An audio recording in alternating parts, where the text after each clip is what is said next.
আজি আমি সোয়াবিন নতুনকৈ এটা ৰেচিপি বনাম, চাই লওক। এয়া সোয়াবিনখিনি হালধি নিমখ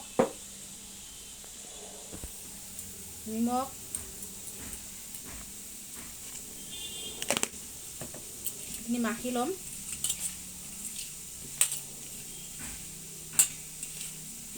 এয়া হালধি নিমখ দি মাখা সোয়াবিনখিনি ভাজি ল'ম।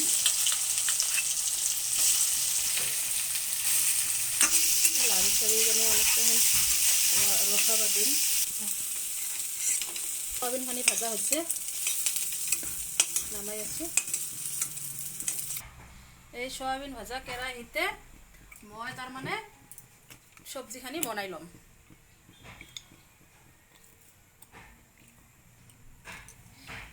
চাক এইখিনি পৰিমাণত তেল দিছোঁ,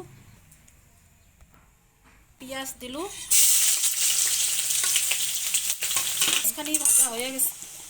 পিঁয়াজখিনি ভাজা হৈছে।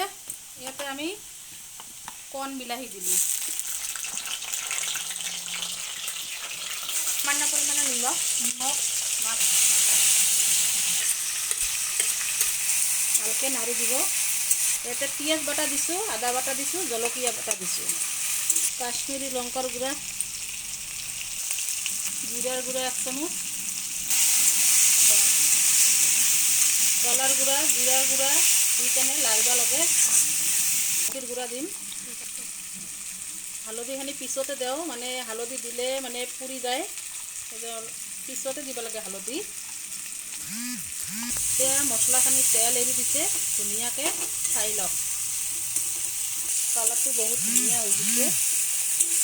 ভেজে ৰখা কাচকল, আলু, ৰঙালাও, কচু, আলুখিনি দিলোঁ।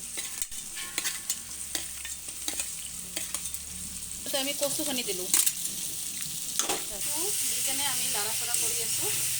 মছলাখিনি ভালকৈ লাগো কচুখিনি আলুখিনিৰ গাত। এয়া কচু আলুখিনি দি কেনে মছলাখিনি ভাজা হৈছে। এতিয়া আমি অকণমান পানী দিম।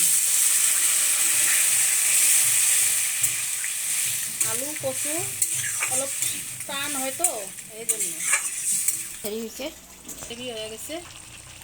এতিয়া আমি কাচকলখিনি দিম, ভেজে ৰখা কাচকল। ভাজি লোৱা কাচকলখিনি আমি দিলোঁ। অকণমান পিছতে ৰঙালাওখিনি দিম। অলপমান জালুকৰ গুড়া মই দিলোঁ, কাৰণ জালুকৰ গুড়াটোৰ কালাৰটো ধুনীয়া হয়।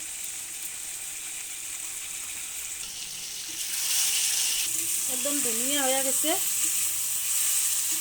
চাই লওক, বহুত ধুনীয়া হৈছে। এতিয়া মই পানী দিম।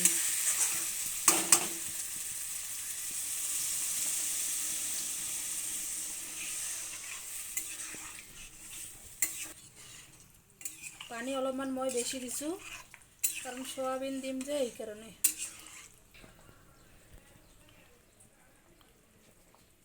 চাই লওক, চব্জিটো ধুনীয়াকৈ উতলি আছে।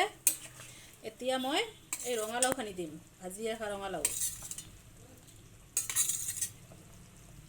ৰঙালাওখিনি দিলোঁ। এতিয়া মই অকণমান লাৰি চাৰি দিওঁ, কাৰণ ৰঙালাও পিছত দিছোঁ যে এই জন্যে।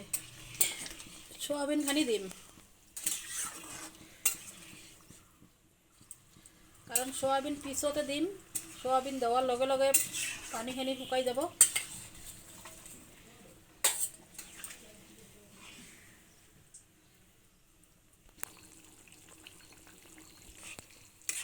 এতিয়া চাই লওক, ধুনীয়া হৈছে, কালাৰটোও ধুনীয়া হৈছে।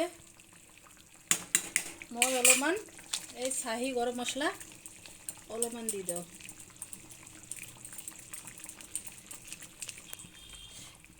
মছলাখিনি দেওয়াৰ পিছত লাৰি দিলোঁ মই। মই অলপমান ধনিয়া পাতা দিম, নাথাকিলে দিব নালাগে, আছে দিলোঁ।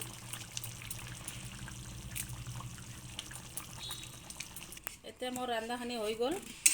এতিয়া লাইক, কমেণ্ট আৰু ছাবস্ক্ৰাইব কৰিব।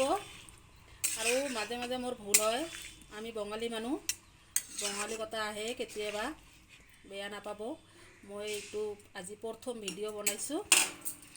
আপোনালোকে ভুল হ'লে ক্ষমা কৰি দিব আৰু মই চেষ্টা কৰিম এই ভুলটো শুধৰাৰ কাৰণে।